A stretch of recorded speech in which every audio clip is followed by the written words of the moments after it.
Hello indie game fans! PAX and EGX decided to go online this year in lieu of the pandemic, and since I've covered many of the fan favourites like 30XX and Chris Tales, I have chosen games that I believe I have never shown off on the channel, so stick around to discover more cool upcoming indie games, beginning with Enderlys' Quietest of the Nights.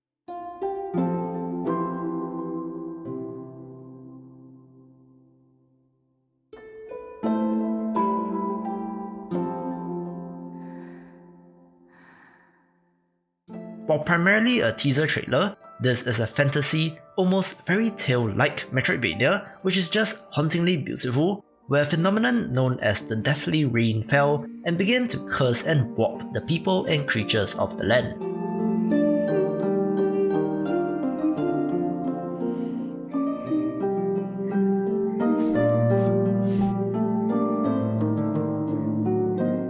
This looks so good visually, where you appear to have companions fighting along by your side, which is different, so high hopes, and somehow it is slated for winter 2020.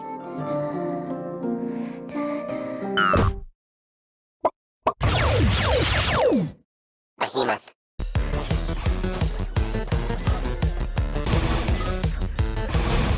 I love developer The Behemoth due to the insane silliness of the games, with the upcoming alien hominid invasion being their latest.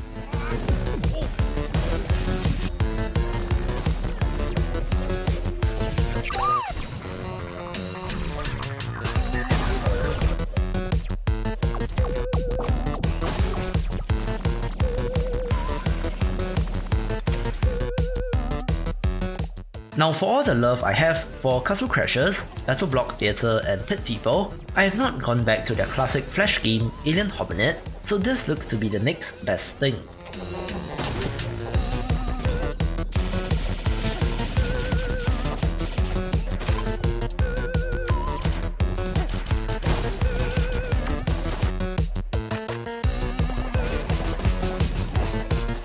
A co-op run-and-gun platformer that looks like a lot with the amount of stuff on screen. It retains their signature visual style and does look like fun.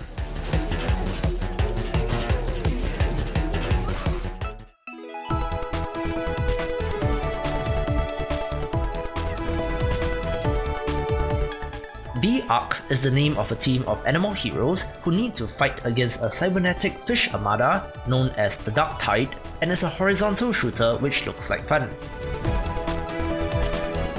4-player co-op seems to be the focus, but I do like the aesthetics.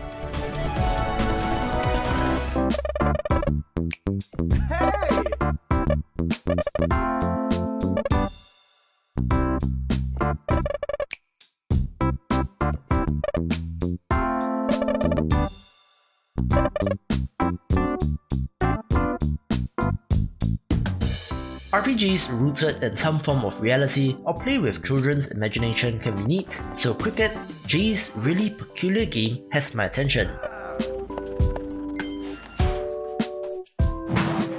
Shut up.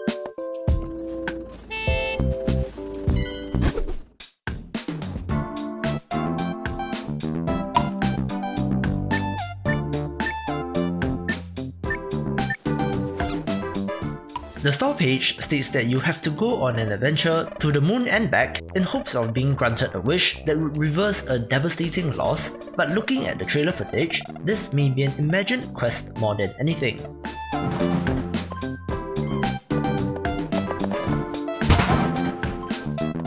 Still, some South Park RPG vibes, but less vulgar, and it looks interesting at the very least.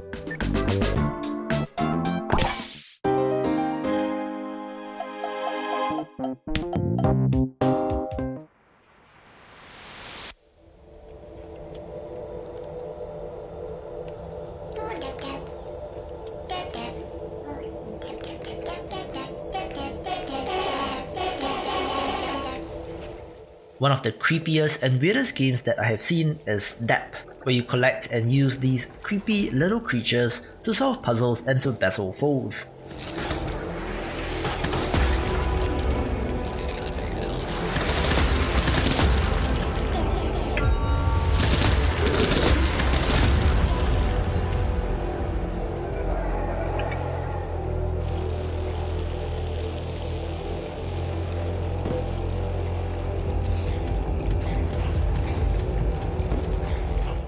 It looks very Pikmin or Overlord-like to me, but with quite a cool art style and some horror flourishes.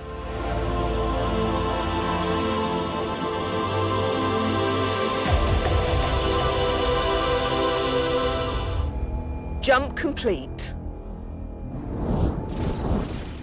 We're being attacked. Bring up a wall. One of the most impressive looking upcoming RTS games is Drone Swarm, with a nice little story trailer, so I'll be back in a bit. January 21st, 2111, the day the sphere appeared in our orbit. We were not ready.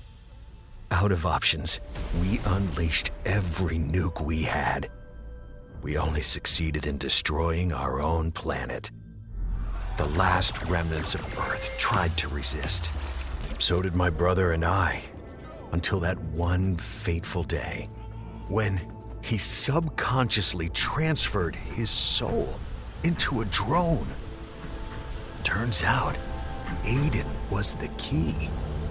Because of him, Eva sensed our way out. Through the sphere, she initiated the Great Sacrifice.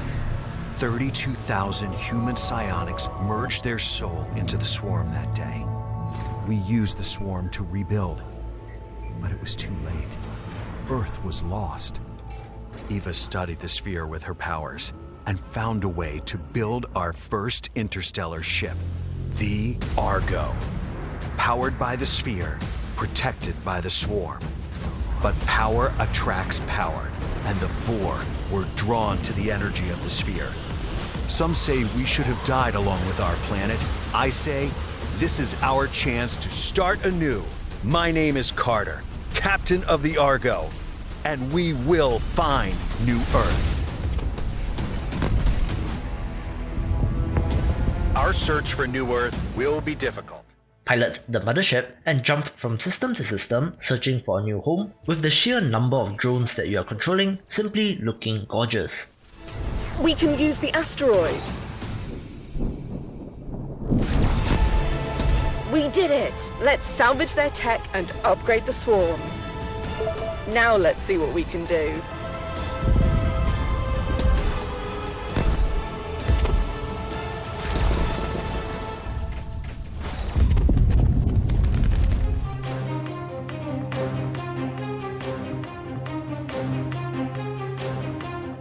You folks know that I love my factory building titles such as Victorial, and one upcoming entry in the genre that has my interest is Dyson Sphere program.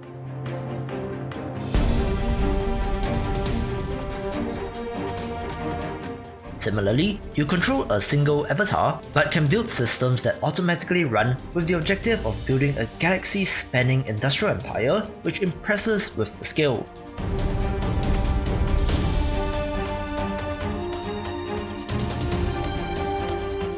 A Dyson Sphere, as I have learned, is a hypothetical megastructure that encompasses a star in order to harness its energy to fuel the needs of a space-faring civilization, so color me curious.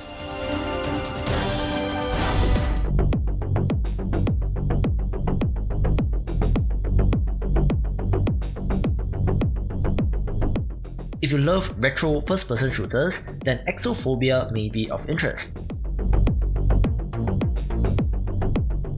Obviously, this is very Wolf 3D in look, but has you blasting aliens instead, with powerful weapon upgrades and a handcrafted map which I'm sure will hide its share of secrets.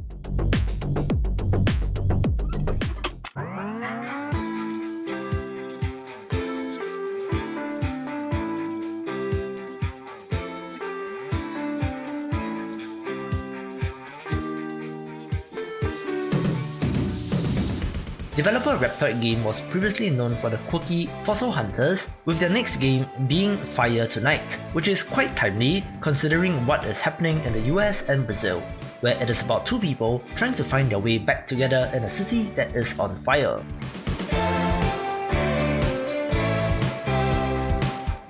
It is set in 1990, before cell phones and the internet, which does present its own set of challenges, but it's a puzzle adventure game with a nice theme and story.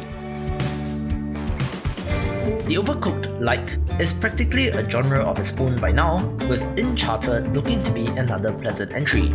On top of a clever name, this has up to 4 players working together to keep the inn running, from brewing potions, cooking food, and fighting off monsters. There's supposed to be some sorts of meta progression as well, such as spending the night researching alchemy or playing music to revive the spirits of the land, so a title with more of a progression system seems interesting.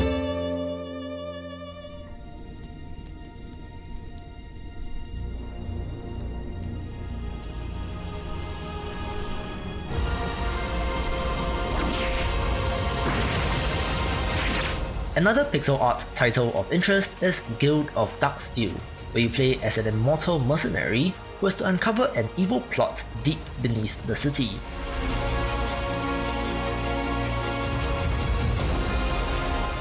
There are traditional human enemies as well as eldritch monsters, with the sword and sorcery style character pixel art and sequences inspired by classic cinematic platformers like Flashback.